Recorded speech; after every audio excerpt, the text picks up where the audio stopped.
সদ্য স্নাতক পাশ করা মেয়েকে ভালো একটা উপহার দেওয়ার জন্য বাবা তাকে তাদের গ্যারেজে নিয়ে গেলেন।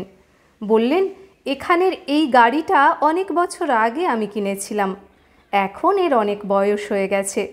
তোমার খুশির এই মুহূর্তে গাড়িটি আমি তোমাকে উপহার হিসেবে দিতে চাই। তবে তার আগে তুমি এটি বিক্রির জন্য ব্যবহার করা গাড়ির শোরুমে যাও এবং দেখো তারা গাড়িটির কত দাম বলে।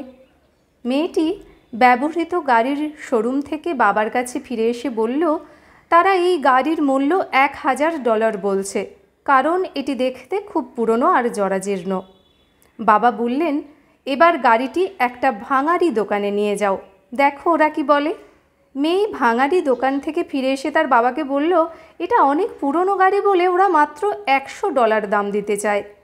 বাবা তখন তার মেয়েকে একটি গাড়ির ক্লাবে নিয়ে গিয়ে গাড়িটা দেখাতে বললেন।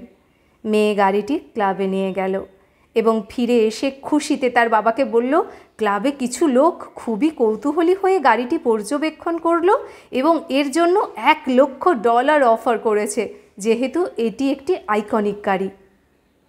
তখন বাবা তার মেয়েকে বললেন, সঠিক জায়গার সঠিক লোক তোমাকে সঠিকভাবেই মূল্যায়ন করবে, আর যদি কোথাও তোমাকে মূল্য না দেওয়া হয় তবে মন খারাপ করবে না, বুঝে নেবে এর মানে তুমি কোনো ভুল জায়গায় আছো।